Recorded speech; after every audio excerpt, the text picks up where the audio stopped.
Here we go.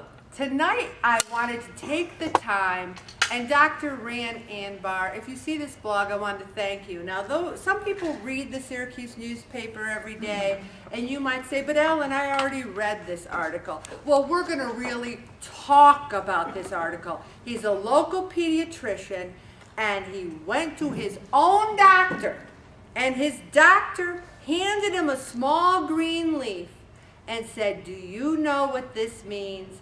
And he said to his patient, who was a doctor, it's time for you to turn over a new leaf. He talked about how he had high cholesterol, high sugar level. The doctor says, you have type 2 diabetes. And then he also said you could lose weight, or we can give you medication. We can do this. You could have gastric bypass, but you don't weigh enough. So the doctor says, wait a minute, if weight loss can solve my problem, why would I want to take medication that might make me gain weight? He decided that if losing weight would solve his type 2 diabetes, then he would lose weight. He would turn over that new leaf. And it reminded me of Eleanor last week, who said she was on 2 different medications. She turned over a new leaf. She's off both of them. And he uses powerful words like right sizing. We're right sizing the health. He also, instead of saying he was hungry, he would use H words. I'm happy. I'm not hungry. I'm healthy. I'm not hungry. I never say to people, I'm hungry. I don't really, food isn't as important as it used to be in my life or in Dr. Anbar's life. Here's what he decided to do 1,500 calories a day, and I love this.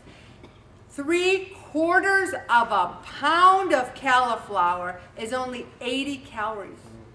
You can eat a lot of cauliflower, and I don't mean butter and cheese whiz on it either, everybody. I know your tricks. I know them. I'm talking cauliflower period.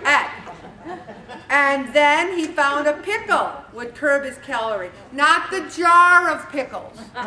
A dill pickle, because it's got sodium in it. Also, people fool themselves. They say, I only had a salad. One guy used to come in here and say to me, you know, I went over to, I don't know, what's across from Holy Family? What's that place called? IHOP.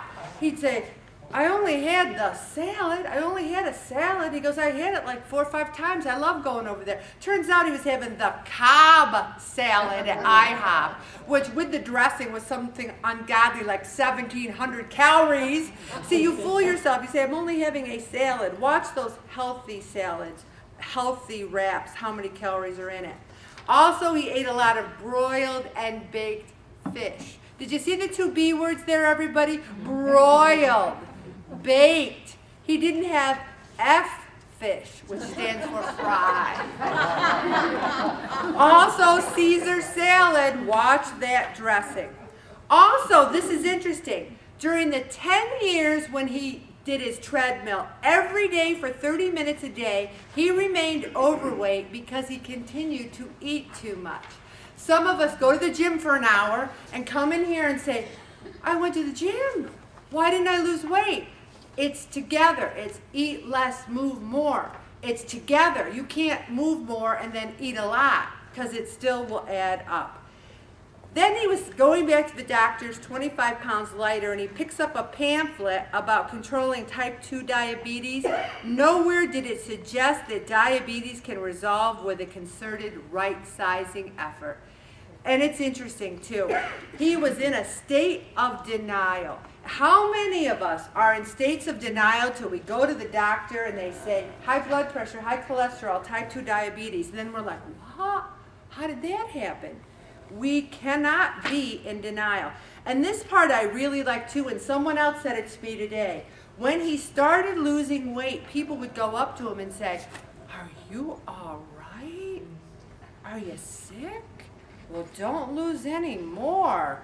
You look anorexic. You're really losing too much. The reason is we live in such an obese society that when you do lose weight, people think you got to be sick. What else could cause you to lose weight? You mean you actually tried to lose weight? Wow, that works. I can't tell you, when I lost the first 100 pounds, how many people said, you look good, but are you okay? Are you okay? You know, they're waiting for me to say, no, I'm dying, that's why I lost weight. I said, no, I'm eating less, moving more, and asking God to help. And they're like, wow, that works? And people can be mean about it too, because they're looking at you thinking, wow, they're losing weight and they're trying. And they say things like, you know, maybe you better cut it out. I think you've lost enough. How curious that they can determine for you. Like someone said to me just today at work, have you stopped? You're stopped, right? You're not going to try and lose any more weight, are you? I said, well, I do have 30 more to go and I'm working on it. And they're like, what? No, you really shouldn't. You're starting to look kind of gaunt right about here. And I said to myself, gaunt? Someone used gaunt in relationship to moi? I kind of basked in the gaunt word. But the thing is, I find, and this person who said this to me was quite heavy. So I'm finding that we look gaunt to people who think, oh, if they lose any more weight, they'll really make me look bad. So I find this article is very powerful because he turned over a new leaf. He got a wee machine, which someone told me they got in the group. So many people have wee machines with dust on it. So many people have treadmills with their coats hanging on it. So many people have sneakers that are so far back in the closet they don't know how to get there. We need to turn over a new leaf. Easter, I don't want to sit here next Thursday and have everyone say, I just had to have so much candy and cookies and cakes. If we look at Easter like, yeah, have a nice meal. A meal. Enjoy your family. Go to church and think about the sacrifice. And that's the next thing we're going to talk about. And I'm going to stop right there, Roberto.